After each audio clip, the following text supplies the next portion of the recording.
朋友们，大家好！今天怀着特别忐忑的心情来跟大家介绍一款全新的耳机，因为这款耳机在售价上已经刷新了咱们之前介绍过的所有耳机的记录，达到了史无前例的$7500，人民币售价54800元，并且这款耳机虽然售价高达5万多元，但是却没有以限量的身份来进行发行，而是作为一个常规的试售产品，这就是来自 Camfire 的奇美拉。在介绍这款产品之前，咱们先对 Camfire 这家公司来一个简单的梳理。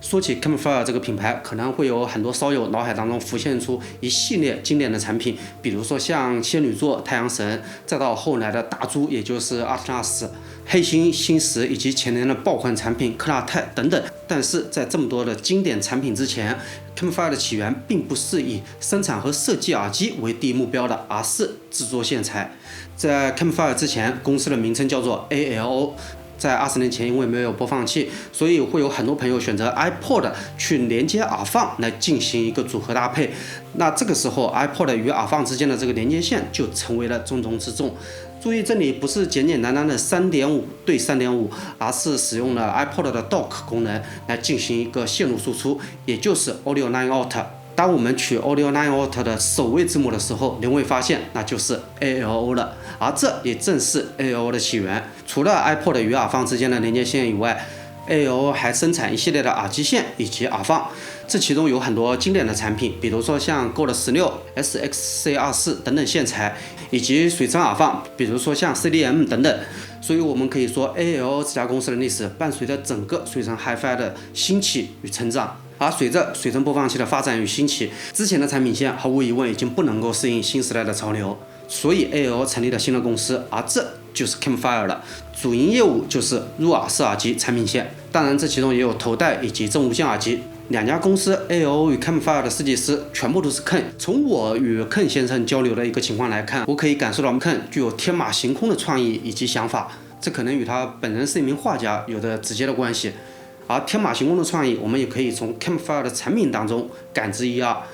我认为这里面有3点。第一点就是不同的材料。Camfire 这些年来，从铝制外壳的仙女座开始，到 CK 涂层的仙女座 CK、鲍鱼壳面板装饰的太阳神，再到尼龙外壳的三阳神、大马士革盖的剑齿虎，以及钛合金的克拉泰等等一系列产品，就可以看出来 Camfire 在对于耳机外壳的材料选择上是不拘一格的。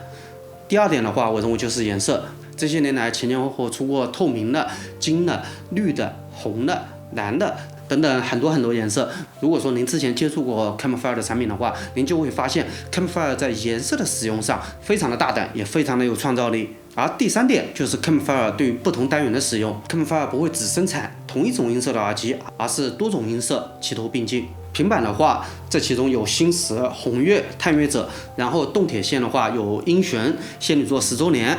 而动圈这一条线之前是有三样神以及织女星和阿特拉斯这么几款产品，前面咱们说了3种，也就是平板、动铁以及动圈。但是我认为 Camfire 的精华，个人最喜欢的部分是 Camfire 的混合系列，也就是太阳神这个系列。这个系列到目前为止也是有了几代产品，比如一系列不同版本的太阳神、太阳神2020、金太阳、鲍鱼神、黑花等等，以及后面衍生出的与爱立和合作的探路者，还有 Camfire 自家的黑星。这条线也就是动圈加动铁的这一条线是我个人最喜欢的，因为这可以同时结合动圈低频深沉以及高音明亮的特点，同时 Camfire 一以贯之的女生毒性这个特质在这个系列当中我们也可以感知一二，所以说我个人才这么喜欢 Camfire 的混合产品线。说了这么多，大家会发现前面一共是有4条产品线，而这4条产品线我认为也代表了4种不同的风格。而今天咱们要讲述的奇美拉不属于前面4种当中的任何一种，而是全新的第5种。因为奇美拉这款耳机的配置、外壳、线材等等与 Camfire 之前的产品都没有任何雷同的地方。接下来就跟大家好好说一下奇美拉这款耳机。首先感谢大家听我唠叨了这么久 Camfire 的历史以及产品线等等。接下来咱们先从奇美拉的单元配置着手。奇美拉这款耳机的单元配置是1134的一个结构，也就是1颗动圈、1颗骨传导、3颗动铁以及4颗静电单元。但是咱们要注意的是，这里面的3颗动铁单元，其中有1颗是采用了双振膜形式的，因为大家知道原厂的动铁单元只有1片膜片，而双振膜的动铁具备了2块膜片，所以这在理论上会让声音听起来更加的柔和，也更加的自然一些。在颜色上，奇美拉拥有2个颜色，分别是金色以及黑色。我会更推荐大家选择金色，也正是出于这个原因，所以咱们样机采的是一个黑的，因为金色要留着卖。为什么选择金色呢？就是因为黄铜喷嘴的一个关系啊。如果说您选择黑色的话，这个视觉上面会多多少少有一些突兀，没有金色来的那么的协调以及美观。前面咱们说了，单元是1134的组成结构，包裹着这9颗单元的腔体，一共分为了3个结构，分别是黄铜材料的导管、铝镁合金的外壳，以及在黄铜材料基础上叠加了一层碳纤维大马士革的面板。这也就意味着世界上没有2个图案完全一致的奇美拉，因为每一个奇美拉的表面图案都是独一无二的。耳机主要的腔体部分由铝镁合金打造而成。铝镁合金这个材料，大家在使用的时候一定要适当注意，因为这个材料有优点也有缺点。优点是这个材料非常的轻，奇美拉这款耳机就体积而言，已经是市面上相当大的一个存在了，但是拿到手上的重量却异常的轻巧。我认为这一点与外壳材料有着直接的关系，所以在佩戴感上，奇美拉不会给我们造成太多的不适。而缺点就是铝镁合金这种材料硬度非常的软，我们日常使用一定要适当小心，否则的话非常容易在腔体上留下划痕或者说磕碰。那么为什么要使用铝镁合金这种材料呢？原因与 Camfire 内置的这一颗骨传导单元有着直接的关系。我个人接触耳机，因为也有一些年头了嘛，但是从来没有在任何一款入耳式耳机上感受到直接震动的，也就是当您在听音乐的时候，你会感觉到整个耳机是在震动的。你用手捏住耳机，然后播放音乐，也会明显的感觉到整个耳机是麻麻的一种感觉。因为奇美拉这款耳机我拿到手的时候是全新的嘛，所以必不可免的要进行一段时间的保机。我有一天就是保机的时候，把耳机放在桌面上，然后老是听到哪里在震动，我们都以为是手机来电啊，或者说来微信啊之类的，结果没想到是奇美拉的这个外壳震动导致的声音。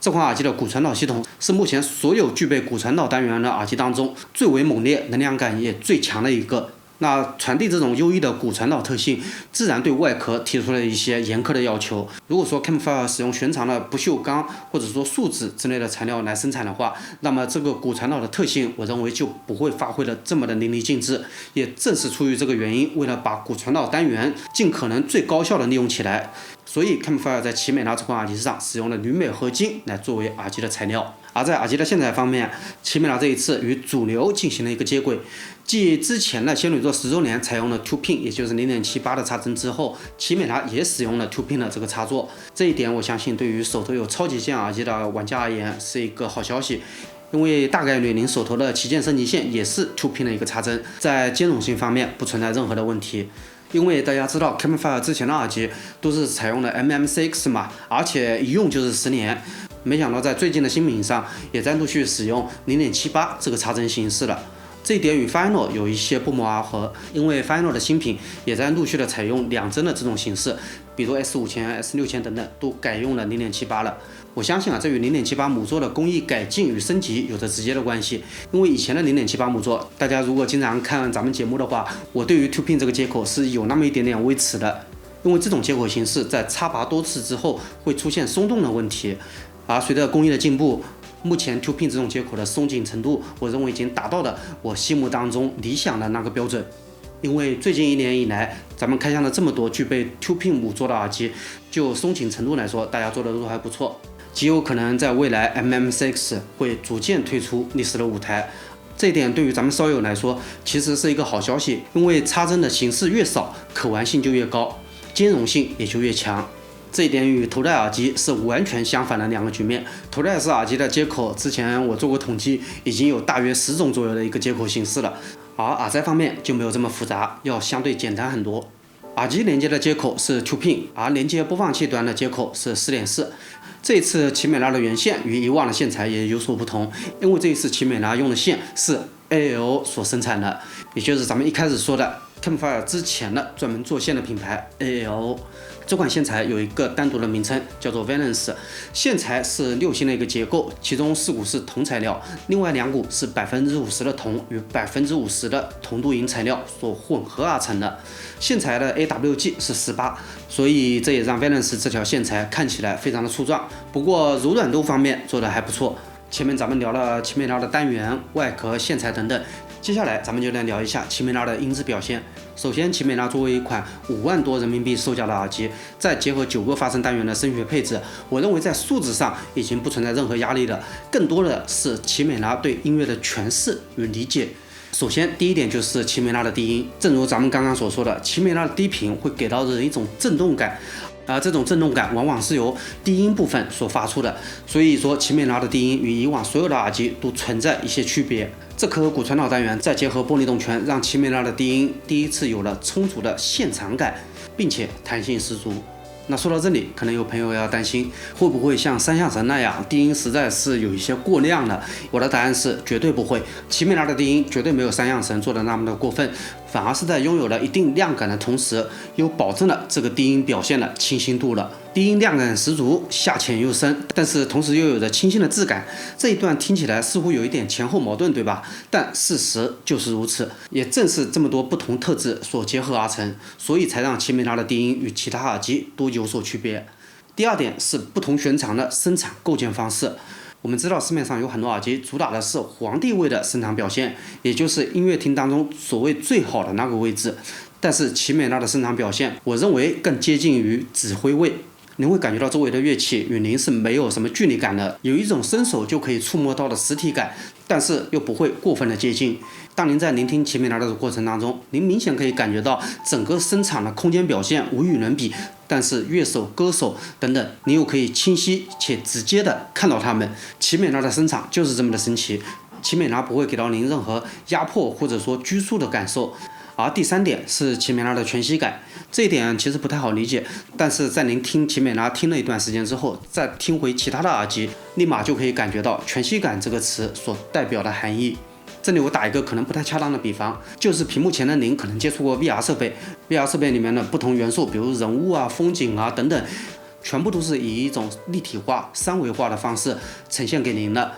而奇美拉正是在维度这个指标上，给我们拓展了一种新的听觉体验。聆听奇美拉的时候，整个声音是以一种三维化、全息化的方式呈现给您的，而不是平面的。这里与声音的动态、声音的能量都没有直接关系，只是声音的呈现方式。在奇美拉这款耳机上，除了横向与纵向这2个我们寻常见的比较多的声场指标以外，还拓展了一个全新的维度，那就是垂直坐标。您可以感觉到有一些音乐是在您的头顶方向，而不是像以往只是前后左右这么简单的。所以这给我们的听音体验带来了一种全新的感受。丰富的低频、不同旋长的声场，以及全息化、三维化的音乐构建方式，这3个方面相结合，共同构成了奇美拉这款耳机所独一无二的音乐特质。说了这么多奇美拉的优点，奇美拉身上自然也有一些特性是需要我们去适当注意的。首先就是前面咱们说的外壳相对容易磕碰或者说划伤的问题，您使用的时候需要适当的注意。第二点就是您一定要适当注意您的前端。奇美拉这款耳机的声学下限毫无疑问非常的高，也就是您使一个小尾巴，比如说像 AK 的 HC5 也可以将奇美拉推得非常不错，而且可以听，但是这并不能将奇美拉真正的实力给发挥出来。如果说您想体验奇美拉完整版的音质表现的话，那么一台 SP4000或者同级别的播放器是有必要的。在这个基础上，如果说您还可以添加一台海神或者说 EA4的话，那这个时候我认为奇美拉就得到了真正的释放。所以对于前端播放器的要求也是奇美拉的一个选择门槛。而第3点的话是关于音色方面的。我知道有一些朋友喜欢亲密度非常高的人声，也就是歌手仿佛就在您身边对着您演唱一样。如果说您喜欢的是这种演绎方式的话，那么奇美拉可能就不太适合您了，因为奇美拉的人声做不到这么的近，也做不到这么的醇厚。如果说咱们再具体一点的话，那就是如果您喜欢听比如说像郑中基、陈百强、黄凯芹此类港台老歌的话，那么奇美拉可能就不是特别的适合您了，因为奇美拉在演绎这类男声的时候，并不能够很好的表现出此类音乐独特的男声特质。但是反之，如果说您喜欢听器乐类、J-pop 清亮一点的女生此类泛流行音乐的话，那这个时候奇美拉就没有任何的问题了。奇美拉绝对会给到您一种生动、活泼、富有气息的音乐体验。我知道市面上有一些7、8万乃至于10万左右的耳机，这些耳机大部分我也听过，但是客观来说，在对音色的调整上，并没有跳脱出传统耳机固有的思路，而这也正是奇美拉与这些耳机所不一样的地方。好了，本期节目就到这里了。最后，这款5万多元售价的奇美拉会在咱们原生态的上海门店进行一个出样。如果说您有时间的话，一定要带上您的播放器来体验一下5万多元的耳机是什么样的一个声音。最后再次感谢朋友们的观看，我们下期再见。